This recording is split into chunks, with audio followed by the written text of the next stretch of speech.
السلام عليكم ورحمة الله وبركاته. الحمد لله نحمده ونستعينه ونستغفره ونؤمن به ونتوكل عليه ونعوذ بالله من شرور أنفسنا ومن سيئات أعمالنا من يهده الله فلا مضل له ومن يضلله فلا هادي له ونشهد أن لا إله إلا الله وحده لا شريك له ونشهد أن سيدنا وحبيبنا ومولانا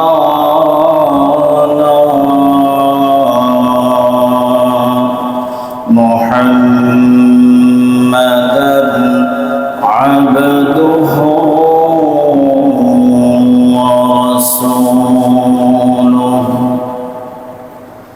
أما بعد فقد قال الله تبارك وتعالى في كلامه المجيد وفرقانه الحميد أعوذ بالله من الشيطان الرجيم بسم الله الرحمن الرحيم ولتكن منكم أمة يدعون إلى الخير ويأمرون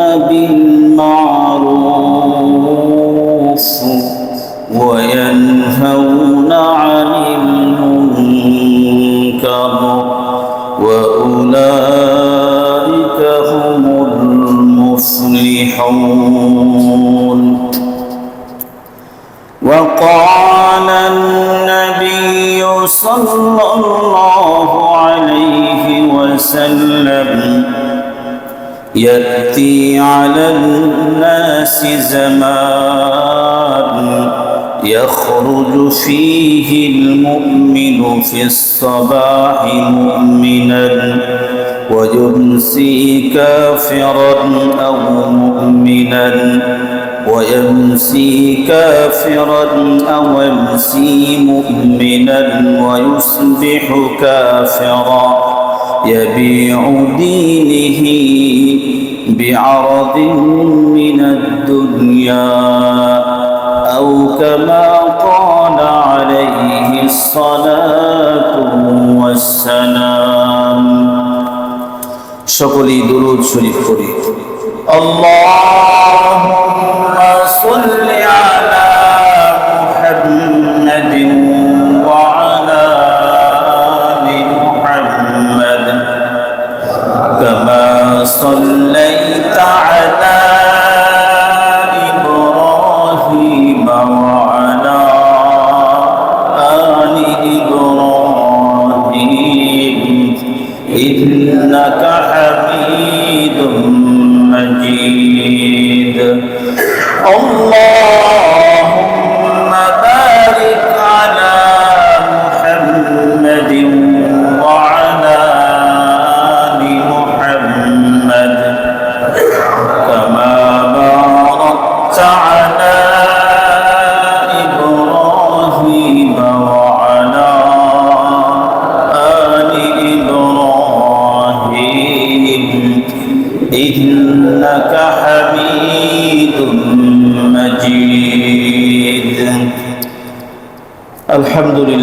সুম্মা আলহামদুলিল্লাহ।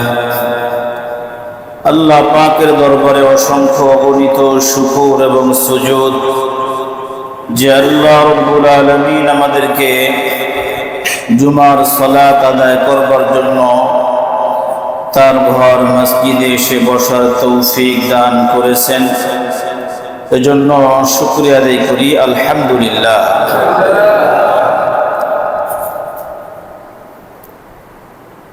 এই পৃথিবীর শুরু থেকে নিয়ে আজ পর্যন্ত যত নবী এবং রসুল আল্লাহ পাক দুনিয়াতে পাঠিয়েছেন, সমস্ত নবী এবং রসুল আল্লাহ ভোলা মানুষদেরকে আল্লাহ পাকের দিকে ডেকেছেন, তাওহীদের দাওয়াত দিয়েছেন। যারা নবী আলাইহিস সালামদের দাওয়াত গ্রহণ করেছেন, কবুল করছেন, আল্লাহ পাক তাদেরকে দামি করে দিয়েছেন। যারা নবী আলাইহিস সালামদের কথাকে মানেন নাই,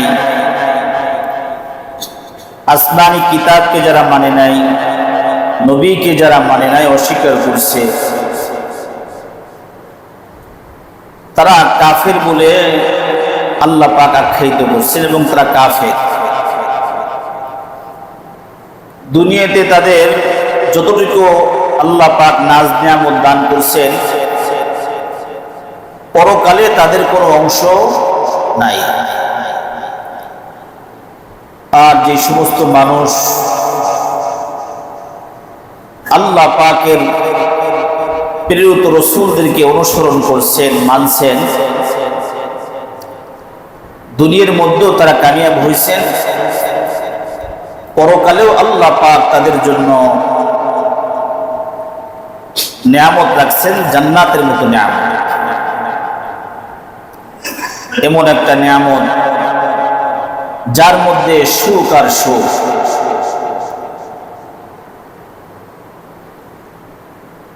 নবী আলাইহিস সালাম দাওয়াত দিয়েছেন যে তোমরা গায়রুল্লাহর ইবাদত করো না, আল্লাহ পাকের ইবাদত করো।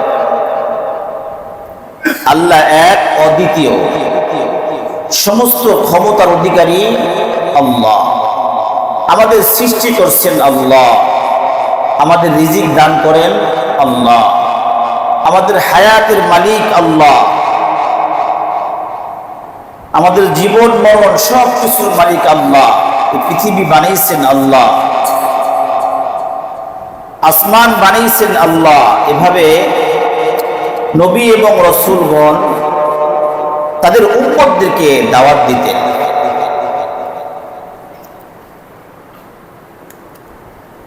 হযরত ঈসা আলাইহিস সালাম তার উম্মতদেরকে দাওয়াত দিয়েছেন। সূরা আলে ইমরানের 51 নম্বর আয়াত আল্লাহ রাব্বুল আলামিন ঘোষণা করেন, ইন্নাল্লাহা রাব্বী ওয়া রাব্বুকুম ফা'বুদুহু হাযা সিরাতুম মুস্তাকিম। আমার রব যিনি, তোমাদের রবও তিনি। তোমাদের রব যিনি, আমার রবও তিনি। আমাকে সে আল্লাহই তোমাদের কাছে পাঠিয়েছে। আমি আল্লাহ পাকের প্রেরিত রাসূল। তোমরা আমাকে মানো, নবী হিসেবে মানো এবং আল্লাহ পাকের ইবাদত করো। ওয়ালাকাদ আরসালনা নূহান ইলা কওমিহি। নূহ আলাইহিস সালামকে তার কওমদের কাছে পাঠাইছেন। নূহ আলাইহিস সালাম তার কওমদেরকে বলছেন, فقال يا قوم اعبدوا الله ما لكم من اله غيره يا قوم اعبدوا الله। ও আমার জাতি, তোমরা আল্লাহ পাকের ইবাদত করো, অন্য কোন ব্যক্তি বা বস্তুর উপাসনা করো না, ইবাদত করো না, এক আল্লাহর ইবাদত করো। প্রত্যেকটা নবী এবং রাসূলের ব্যাপারে আল্লাহ পাক এভাবে ওহী পাঠাইছেন। নবী আলাইহিস সালাম এই কাজগুলো, দিনের দাওয়াতের কাজগুলো আঞ্জাম দিয়েছেন। আমার আপনার নবী মুহাম্মদুর রাসূলুল্লাহ সাল্লাল্লাহু আলাইহি ওয়াসাল্লাম আখেরি নবী, শেষ নবী, তিনিও তো এক আল্লাহ পাকের তাওহীদের দাওয়াত দিয়েছেন যে আমি আল্লাহ পাকের প্রেরিত রাসূল, আমি নবী, আমি শেষ নবী, আমার পরে আর কোনো নবী আসবে না। তোমরা এক আল্লাহর ইবাদত করো, মূর্তি পূজা ছাড়ো, আল্লাহ সর্বশক্তিমান এক আল্লাহ পাকের ইবাদত করো। নবী আলাইহিস সালাম তাওহীদের দাওয়াত দিয়েছেন।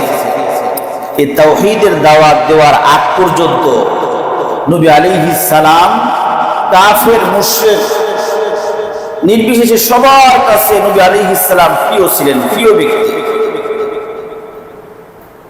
জন্ম থেকে নিয়ে 40 বছর পর্যন্ত নবী আলাইহিস সালাম সবার কাছে প্রিয়, মুহাব্বতের, আদরের, উত্তম চরিত্রের অধিকারী, বিশ্বাসী। নবী আলাইহিস সালাম আম্মা জান খাদিজাতুল কুবরা রাদিয়াল্লাহু তাআলা আনহার সাথে বিবাহ হওয়ার পরে নবী আলাইহিস সালাম নবুয়ত প্রাপ্ত হওয়ার আগে নবী আলাইহিস সালাম ইবাদত করতেন। কোন ধর্মের অনুসারী ছিলেন, কিভাবে ইবাদত করতেন ওটা আমাদের জানার দরকার নাই, কিন্তু ইবাদতে মগ্ন থাকতেন। নবী আলাইহিস সালাম ইবাদতে মগ্ন থাকতেন। নবী আলাইহিস সালাম বুখারীর হাদিসের মধ্যে আসছে, নবী আলাইহিস সালাম স্বপ্নে দেখতেন। স্বপ্নে, রাত্রে, ঘুমের মধ্যে যে স্বপ্নগুলো দেখতেন, দিনে ওগুলা 100% বাস্তবায়িত হতো। স্বপ্নে যেটা দেখতেন ওটা দিনে কি হইতো, বাস্তব হয়ে যেত। নবী আলাইহিস সালাম এরপরে একাকী, সবার থেকে আলাদা আলাদা থাকার চেষ্টা করলেন, একাকী ইবাদত বন্দেগী করার চেষ্টা শুরু করে দিলেন। নবী আলাইহিস সালাম ঘর থেকে বের হয়ে গেলেন, আম্মা জানের কাছ থেকে বের হয়ে হিরা গুহায় চলে গেলেন। খাবার দাবার কিছু নিয়ে যেতেন, ইবাদত বন্দেগী করতেন। খাবার দাবার শেষ হয়ে আবার বাসায় এসে আবার খাবার দাবার নিয়ে যেতেন। মাঝে মাঝে আম্মা জান খাবার নিয়ে যেতেন। খাদিজাতুল কুবরা রাদিয়াল্লাহু তাআলা আনহা মাঝে মাঝে খাবার নিয়ে যেতেন। নবী আলাইহিস সালাম দীর্ঘ সময় ওখানে ধ্যানে মগ্ন থাকতেন, ইবাদতে মশগুল থাকতেন, দিন রাত মশগুল থাকতেন।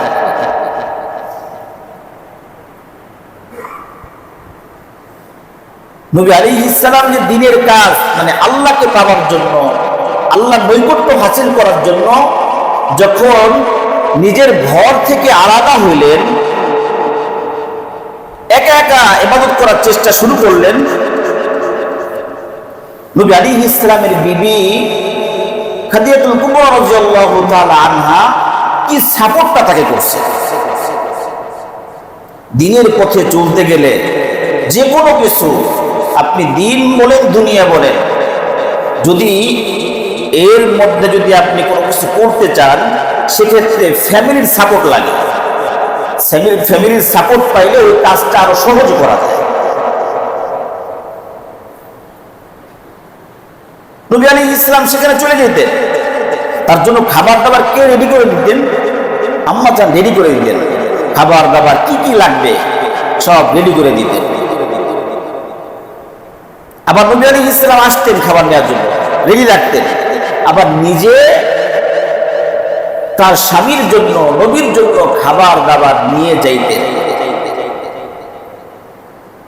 এত কষ্ট, এখন তো ওঠার জন্য সিঁড়ি আছে, খাবার দাবারের পানির ব্যবস্থা আছে, বিভিন্ন প্রকারের ভালো ভালো ব্যবস্থা আছে। এখন হাজী সাহেবরা গেলে ওখানে ওঠে, একটু কষ্ট হয়, তারপরে ওঠে। কিন্তু তখন কোনো রাস্তা ছিল না, তখন কত কষ্ট করে সেখানে ওঠা লাগছে। একজন মহিলা মানুষ, যার বয়স 50 পার হয়ে গেছে, 55 বছর বয়স, ওখানে উঠে যেতেন মুহাব্বত। আল্লাহু আকবার।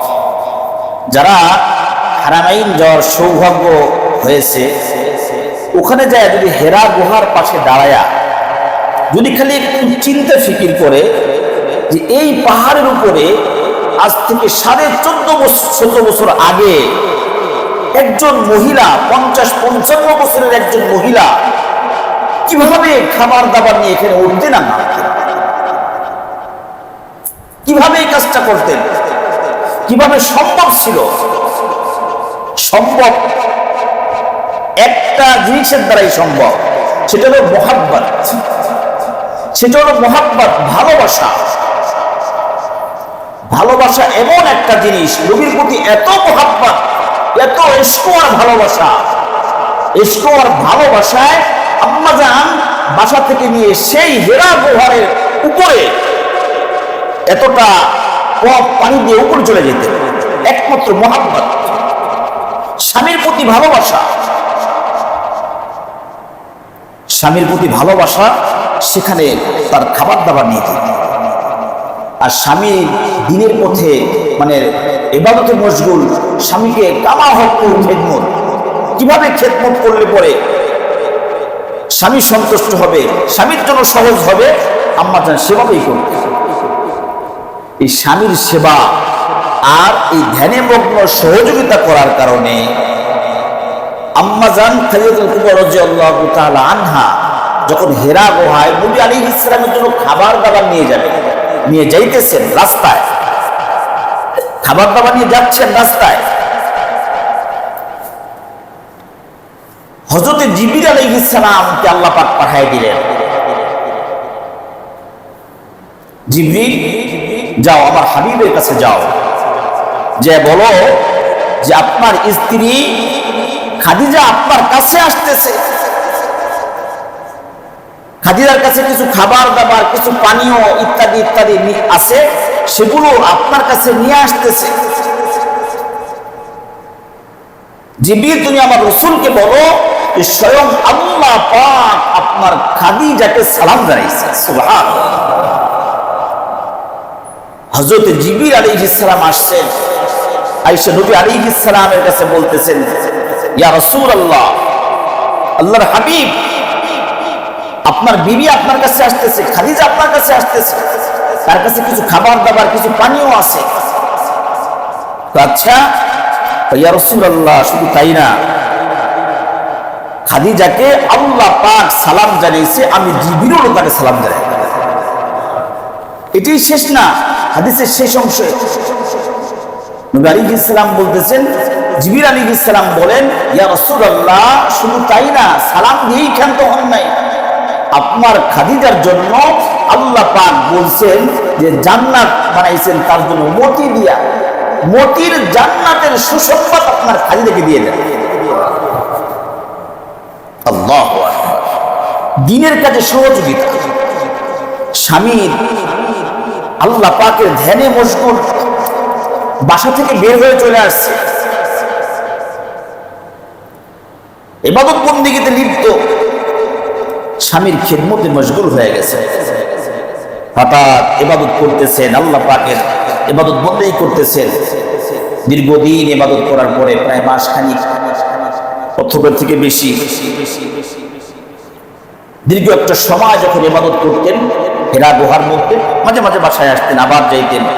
হঠাৎ একদিন নবী আলাইহিস সালামের কাছে জিবরিল আলাইহিস সালাম আসলেন, আয়েশা নবী আলাইহিস সালামকে এভাবে জড়ায় ধরলেন, জড়ায় ধরে একটা চাপ মারলেন। চাপ দেওয়ার পরে নবী আলাইহিস সালামকে বলা হলো, জিবরিল আলাইহিস সালাম বললেন পড়েন। নবী আলাইহিস সালাম বলেন, না আমি তো পড়তে পারি না।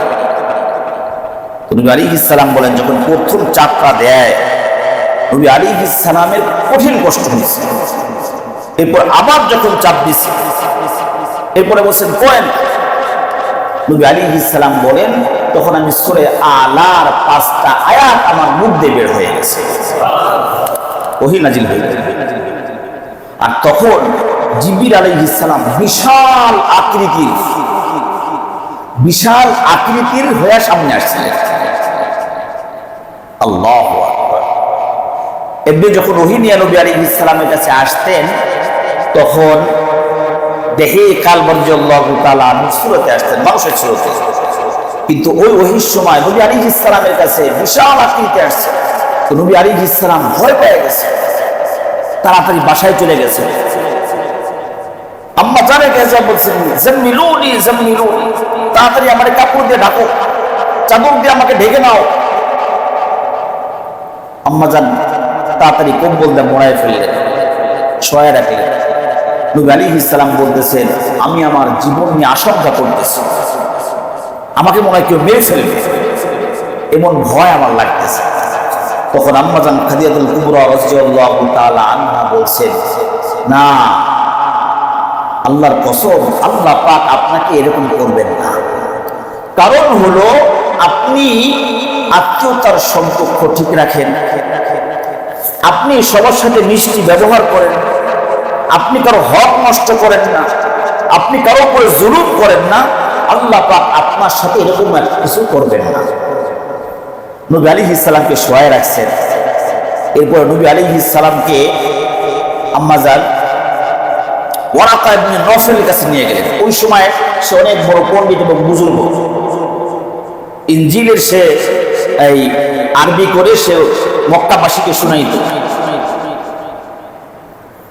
তার কাছে যখন নিয়ে গেলেন, এই পুরা হেরা গুহার মধ্যে যে কাহিনী হয়েছে, এই কাহিনীটা ওয়ারাকা ইবনে নওফল শুনলেন।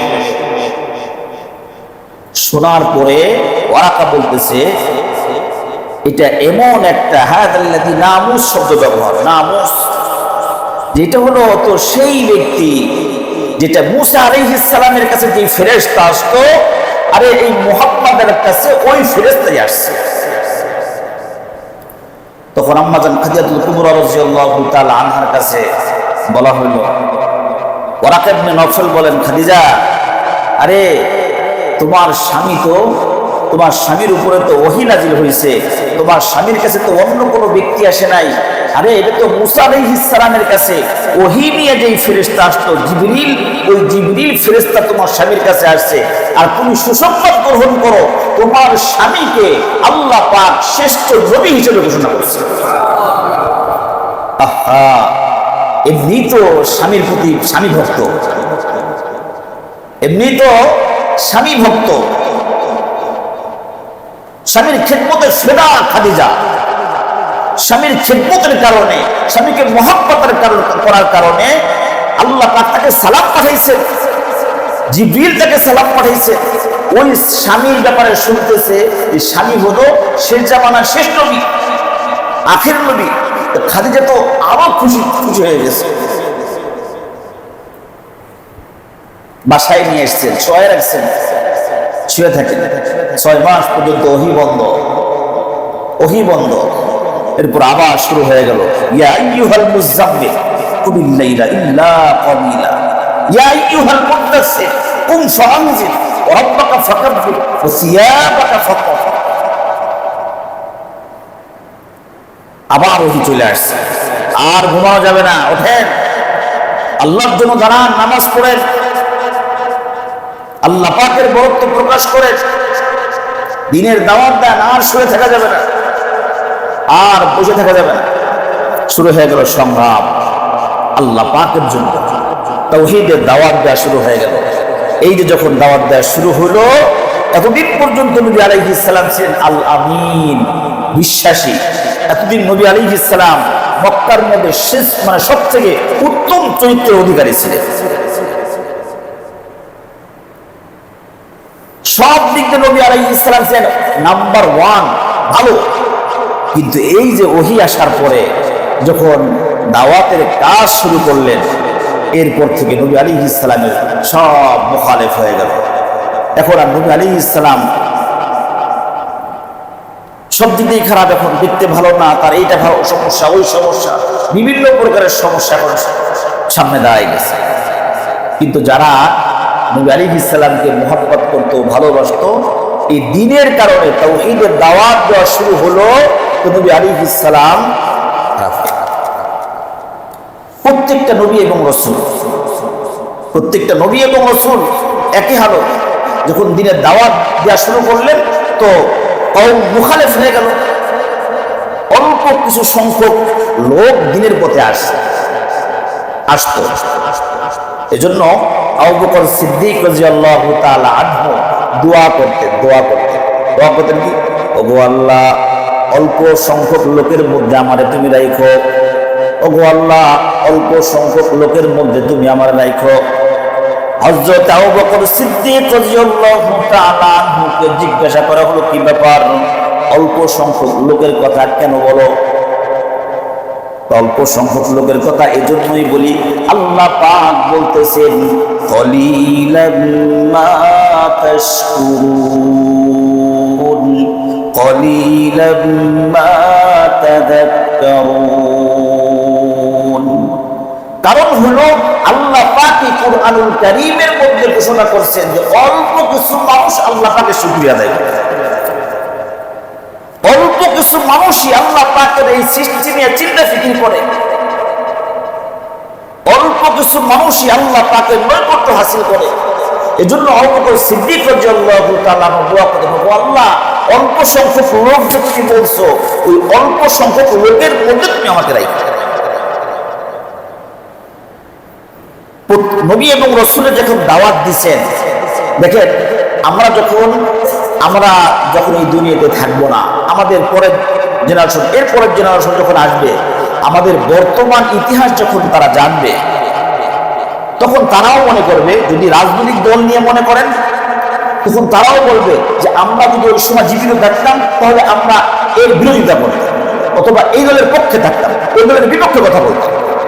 কিন্তু আমরা এখন আসি, আমরা কি করতেছি? আমরা কি করতেছি? যেমন আমরা এখন বলি যে ওই সময় যদি আমরা থাকতাম তাহলে আবু জাহেলের বিপক্ষে থাকতাম, রাসূলের পক্ষে থাকতাম। তাই মনে হয় না? এটা মনে হয় কিনা বলেন?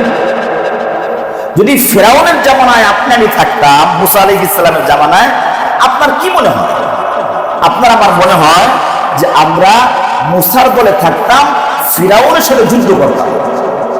মনে হয় কিনা? আচ্ছা, হযরত ইব্রাহিম আলাইহিস সালামের কাহিনী দেখেন। নমরুদের সময় নমরুদ ইব্রাহিম আলাইহিস সালামের জন্মের আগে থেকে শত্রু। মুসা আলাইহিস সালাম, ফিরাউন মুসা আলাইহিস সালামের জন্মের আগে থেকে শত্রু।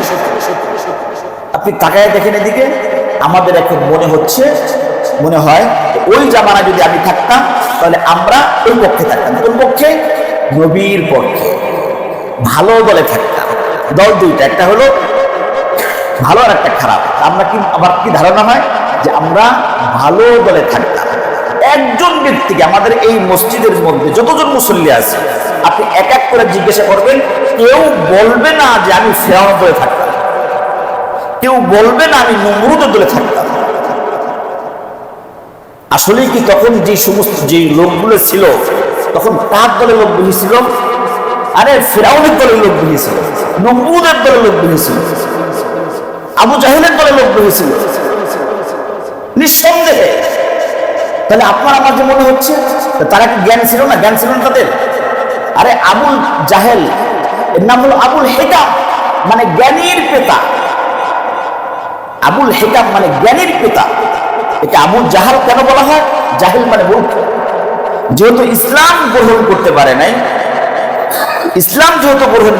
নাই, ও এত জ্ঞানী হওয়া সত্ত্বেও যদি ইসলাম গ্রহণ না করার কারণে, এজন্য ওকে বলা হয় মূর্খের পিতা। কি বলা হয়? মূর্খের পিতা, জ্ঞানীর পিতা বলা হয়। তা আপনার কি মনে হয়, আপনার আমার কি মনে হয় যে ওই জামানায় থাকলে এরকম বলতে? এজন্য বলতেছি, এখন যেটা আমরা চলতেছি, বা একটু আগে বা পরে, আরো পরে, বা বর্তমান সময়, আরো যদি 50 বছর পরে, যখন ইতিহাস তো লেখা হবে, তাই না? ইতিহাস তো চলতেছে, তখন তারাও দেখেন, তখন তারা কি মনে করবে? না, আমরা কখনো ওই দলে থাকতাম না, আমরা এই দলে থাকতাম, আমরা এই দলে থাকতাম, আমরা এই দলে থাকতাম, বলবে কিনা? তাহলে কি ভালো যে ভালো, এটা তাৎক্ষণিক আপনার আমার বুঝিয়ে আসে না, আপনার আমার বুঝিয়ে আসে না। আল্লাহ পাক আমাদেরকে হেফাজত করে। ওই সময় এরা ওরকম প্রত্যেকটা নবী এবং রাসূলদের যখন দাওয়াত দিতেন, তখন কাফের মুশরিকরা বিরোধিতা করত। অল্প কিছু সংখ্যক লোক, ওই যে বলার মাকসাদ হলো, এত কথা বললাম হলো এই জন্য যে অল্প কিছু লোক আল্লাহ পাকের শুকরিয়া আদায় করে। অল্প কিছু লোক তারা কখনোই কোরআন থেকে মুখ ফেরায় না। অল্প কিছু লোক তারা সর্বদাই আল্লাহ দিকেই ধাবিত থাকে। যত ঝড়ঝাপটা আসুক না কেন, অল্প কিছু লোক তারা নিজের জীবন পর্যন্ত দিবে দিনের জন্য, আল্লাহর জন্য। অল্প কিছু লোক, কেন? ওই যে বললাম যে প্রত্যেকটা নবী এবং রাসূল যখন দিনের দাওয়াত দেওয়া শুরু করছেন, অল্প লোক কি করছেন? এই দ্বীনকে গ্রহণ করছেন, তাওহীদকে গ্রহণ করছেন, নবী রাসূলকে গ্রহণ করছেন। আর বাকি অধিকাংশ কি করছেন? এই নবী মিথ্যাবাদী, নবী জাদুকর, বিভিন্ন ভাবে এদেরকে ভাবে কথাবার্তা বলছেন। এই জন্য মেরা দোস্ত দেখেন, আপনার আমার নবী মুহাম্মদুর রাসূলুল্লাহ সাল্লাল্লাহু আলাইহি ওয়াসাল্লাম সূরা আরাফের 158 নম্বর আয়াত আল্লাহ পাক বলেন, কুল ইয়া আইয়ুহান নাসু ইন্নী রাসূলুল্লাহি ইলাইকুম জামিআ। আল্লাহ রাব্বুল আলামিন বলেছেন, হে রাসূল আপনি বলেন, ইয়া আইয়ুহান নাস, হে লোক সকল, ইন্নী রাসূলুল্লাহি ইলাইকুম জামিআ, আমি তোমাদের সবার জন্য, আমি নবী হিসেবে আল্লাহ পাক আমাকে পাঠাইছেন, আমি প্রেরিত হয়েছি সবার জন্য, আপনার জন্য, আমার জন্য, সবার জন্য। আল্লাহ পাক বলতে বলছেন, বলে না, শুরু হয়ে গেছে দিনের দাওয়াত, দিনের দাওয়াত শুরু হয়ে গেল। ওই সময় কয়জন মানুষ নবী আলাইহিস সালামের পক্ষে ছিল? অল্প কিছু লোক, অল্প কিছু লোক।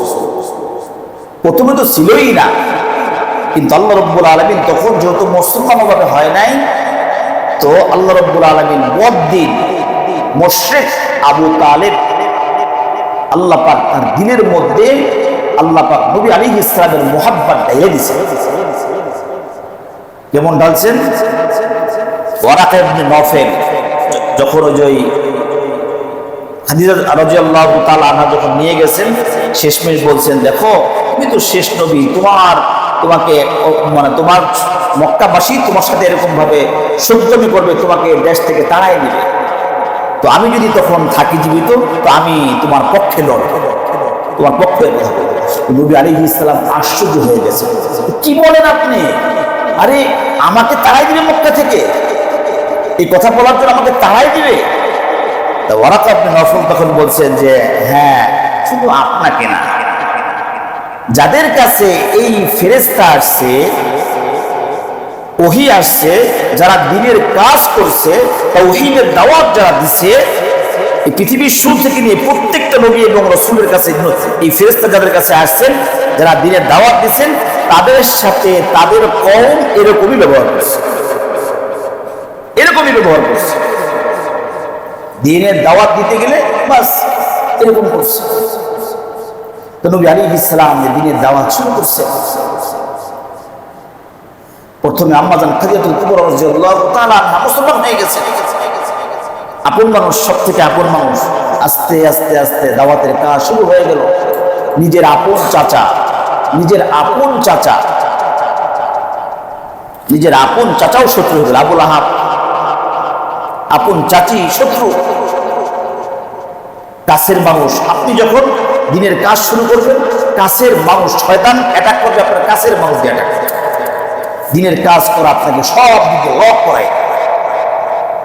কিন্তু দিন যেটা আল্লাহ পাক চান বিকশিত হবে, পৃথিবীর কোন শক্তি একে ঠেকায় রাখতে পারে, এটা চলবেই, এটা প্রকাশ পাবেই। আল্লাহ পাক যাদের কপালে হেদায়েত রাখছেন, তারা তো অবশ্যই হেদায়েত পায়। নবী আলাইহিস সালাম যখন দাওয়াতের কাজ শুরু করছেন, তখন মক্কার বড় বড় কাফেররা সব এক হয়ে গেছে, সব একত্র হয়ে চাচার কাছে আসছে, আবু তালেবের কাছে আসছে। আবু তালেবের কাছে এসে বলছে, তোমার ভাতিজা কি বলে শোনো, একটু তুমি একটু বুঝাও, তোমার ভাতিজা কি চায়, কিভাবে কি করে। আল্লাহু আকবার। সবাই যখন আসছে ভাতিজার কাছে, ঠিক আছে ভাতিজাকে নিয়ে একটু বসি। নবী আলাইহিস সালামকে নিয়ে যখন বসছে, নবী আলাইহিস সালাম বলেন, চাচা আল্লাহ পাকের পক্ষ যেটা আমার কাছে আসছে, এটা জান চলে যাবে, কিন্তু এর থেকে আর কিছু পাওয়া যাবে না, আমি আমার দিনের দাওয়াত দিবই। মানে চাচার প্রতি আল্লাহ পাক, মানে চাচার দিলের মধ্যে আল্লাহ পাক এত মুহাব্বত ঢেলে দিয়েছেন। তো চাচা নবী আলাইহিস সালামের এই কথা শুনবার পরে বলছেন, ঠিক আছে ভাতিজা, তুমি তোমার মন মতোই কাজ করো, তুমি তোমার মন মতোই কাজ করো, যাও। কাফের মুশরিকরা বলছে, ওদের কাছে বলছে, ওরে ওর মন মতো কাজ করতে দাও, তোমরা তোমার কাজ করো। আল্লাহু আকবার। মেরা দোস্ত, এই ইসলামের শুরুটা সাহাবায়ে কেরাম রাদিয়াল্লাহু তাআলা যখন ইসলাম গ্রহণ করছেন, ঈমান আনছেন, মানে মুশরিক থেকে যখন মুসলমান হয়েছে, কাফের মুশরিকরা কত জুলুম আর নির্যাতন করছে, অনেক জুলুম আর নির্যাতন করছে। আম্মা রাদিয়াল্লাহু তাআলা অনেক সাহাবীদেরকে আল্লাহু আকবার জুলুমের উপর জুলুম, কষ্টের উপরে কষ্ট দিছে। তারপরও সাহাবায়ে কেরাম রাদিয়াল্লাহু তাআলা আনহুম ঈমান থেকে সরে যান না। জান চলে যাবে, ঈমান যাবে না। যারা মুসলমান হয়েছেন, জান যাবে মাগার ঈমান যাবে না। সেই ইসলামই তো এখন, ওই ইসলামই তো। সাহাবায়ে কেরাম মুসলমান, আরে আপনি আমিও মুসলমান। আল্লাহ রাসূল সাল্লাল্লাহু আলাইহি ওয়াসাল্লামের হাদিসটা একটু মন দিয়ে শোনেন। নবী আলাইহিস সালাম বলতেছেন, ইয়াতি আলান নাসি জামান, এই লোক সকল তোমাদের কাছে অচিরেই একটা সময় চলে আসবে, ইয়াখরুজু ফীহিল মুমিনু ফিস সুবাহি মুমিনান ওয়া ইয়ামসি কাফিরান, যে মুসলমান যে সকালে মুসলমান থাকবে, বিকেলবেলা কাফের হয়ে যাবে, আবার বিকেলে ঈমান থাকবে, সকালবেলা কাফের হয়ে যাবে। হাদিসের শেষ অংশে আল্লাহ রাসূল সাল্লাল্লাহু আলাইহি ওয়াসাল্লাম বলেছেন, ইয়াবিউ দীনাহু বিআরাদিন মিনাদ দুনিয়া, তারা দুনিয়ার জন্য, দুনিয়া কামাইয়ের জন্য, দুনিয়ার লাভের জন্য তার ধর্মকে, দ্বীনকে বিক্রি করে দেবে। সকালে ঈমান আসতেছে, বিকেলবেলা কাফের, কোনো খবর নাই, জানবেও না, সে জানেও না যে সকালবেলা আমার ঈমান ছিল, বিকেলবেলা কাফের হয়ে গেছে, খবরও নাই। এই যে দুর্গা পূজা গেল, কি জানি একটা পূজা গেল মনে গত শেষে, দুর্গা পূজা সম্ভবত, এই পূজার মধ্যে কত মুসলমানদের যে ঈমান হারা হয়েছে, মুসলমানের খবরই নাই, মুসলমানের খবরই নাই। আরে এই যে মুসলমান কত সহজে যে ঈমানটা পাইছে, তাও তো খবর নাই। এর বাবা মুসলমান ছিল, অনেক সূত্রে মুসলমান হয়ে গেছে। আর এর বাবা কেন ছিল মুসলমান, তার দাদা মুসলমান ছিল, তাই এই ঈমান তো অনেক কষ্ট করে আনা লাগে নাই। এজন্য পূজা মণ্ডপে যায় বলতেছে, আরে পূজা আর রোজা সমান, মোদ্দার এপিট আর ওপিট, নাউযুবিল্লাহি মিন যালিক। যদি কোনো ব্যক্তি এরকম বলে থাকে, তার ঈমান থাকবে পূজা আর রোজা সমান, নাউযুবিল্লাহি মিন যালিক। যদি কেউ বলে যে আমি পূজা মণ্ডপে আসতে পারছি, আলহামদুলিল্লাহ, আল্লাহ পাকের অনেক বড় শুকরিয়া, নাউযুবিল্লাহি মিন যালিক। আরে কবিরা গুনাহ বিসমিল্লাহ বলে শুরু করলো, তো ঈমান চলে যাবে। চিন্তা করছেন? এই যে হাদিস, যে ইয়াতি আলান নাসি জামান, এমন একটা সময় আসবে সকালে মুসলমান, বিকেলে কাফের। এই যে পূজা মণ্ডপে যাওয়ার আগে তো ফজরে পড়া যায় নাই, গেছে দুপুরবেলা বা বিকেলবেলা, তাহলে সকালবেলা সে কি ছিল? ইমানদার ছিল, মুসলমান ছিল, মুসলমানের বাচ্চা ছিল। কিন্তু এই ব্যক্তি পূজা মণ্ডপে যাওয়ার পরে যখন বলছে যে মুদ্রার এপিট আর ওপিট, পূজা আর রোজা সমান সমান, কখন হয়ে গেল? তাহলে সকাল, এই যে হাদিস মিলতেছে, আবার সকালে বিকেলবেলা ঈমান আনছে, সকালবেলা কাফের হয়ে গেছে। তো মুসলমানদের ঈমান কখন যাইতেছে আর কখন আসতেছে খবর নেই। কেন? সস্তায় পাইছে যে, সস্তার কয়েক অবস্থা, সস্তার কয়েক অবস্থা, মানে কষ্ট করে ঈমান আনতে পারিনি তো আমরা, ঈমান নেই, আমরা তো অনেক সূত্রে ঈমান পেয়ে গেছি। এই জন্য মেরা দোস্ত, নবী আলাইহিস সালাম যখন দাওয়াত শুরু করছেন, নবী আলাইহিস সালামের উপর অনেক জুলুম আর নির্যাতন চলছে। গোটা কয়েকজন মুসলমান হয়েছে সাহাবী, এদের উপর জুলুম নির্যাতন, জুলুমের উপরে জুলুম, কষ্টের উপরে কষ্ট কাফেরা দিচ্ছে। সেই ঈমান কিন্তু আপনার আমার কাছে দামি জিনিস, কিন্তু এটাকে হেফাজত করার দায়িত্ব আপনার আমার, চেষ্টা করতে হবে। দামি জিনিস, এটা পরকালের যে চাবি, জান্নাতে যাওয়ার চাবি, এটা ঈমান ছাড়া যাওয়া যাবে না। কারণ ঈমানদারদের জন্য পরকালে সমস্ত নিয়ামত পরকালে, আর ঈমান ছাড়া পরকালে তাদের কোনোই অংশ নাই, কোনোই অংশ নাই। জন্য পূজা যাচ্ছে, এই পূজা তো আপনার, আমরা যে বললাম যে এর আগে একটা কথা বলছি যে আমরা সবাই বলবো যে আমরা কি ফেরাউনের দলে থাকতাম নাকি মুসার দলে থাকতাম, তারা মুসার দলে থাকতাম। আচ্ছা, এই যে বর্তমান জামানা চলতেছে, আপনি আমি রাজনৈতিক দল কোনো সমস্যা নাই, আপনার যেই দল মন চায় আপনি করেন, কিন্তু আপনার ইমানের উপরে আঘাত খানবে আর আপনি ওই দল নিয়ে বসে থাকবেন, এটা কেমন? এজন্য ইমানের জন্য যে দল ইমান যায় যার দল ছাড়বো না, এরকম যেন না হয়।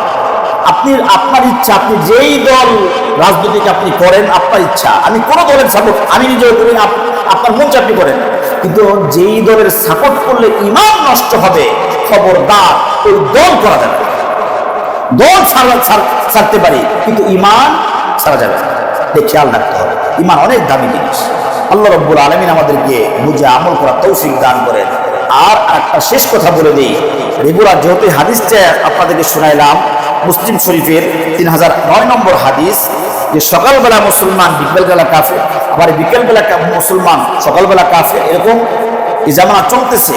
এই জন্য আমাদের করা উচিত হলো যখন আমরা ঘুমাবো, সারাদিন নামাজ কালাম করছি, ইবাদত বন্দেগী, ব্যবসা বাণিজ্য, চাকরি বাকরি সব ঠিক আছে, যখন আমরা রাত্রে ঘুমাবো তখন আমরা একদম দিল থেকে আল্লাহর জন্য বলবো, আশহাদু আল্লা ইলাহা ইল্লাল্লাহু ওয়া আশহাদু আন্না মুহাম্মাদান আবদুহু ওয়া রাসূলুহু।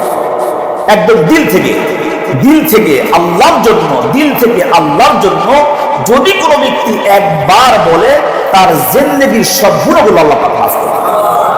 এজন্য যেহেতু এই জামানা চলতেছে, অন্তত ঘুমের আগে একেবারে দিল থেকে যে আশহাদু আন্না মুহাম্মাদান, আশহাদু আল্লা ইলাহা ইল্লাল্লাহু ওয়া আশহাদু আন্না মুহাম্মাদান আবদুহু ওয়া রাসূলুহু, যখন কোনো এরকম ঝামেলা হয়ে যায় এই কালিমাটা আমরা পড়ে নেব। আল্লাহ রাব্বুল আলামিন আমাদের ইমানের উপরে মজবুত থাকার তৌফিক দান করেন। সকলেই বলে আমিন। ওয়া আখিরু দাওয়ানা।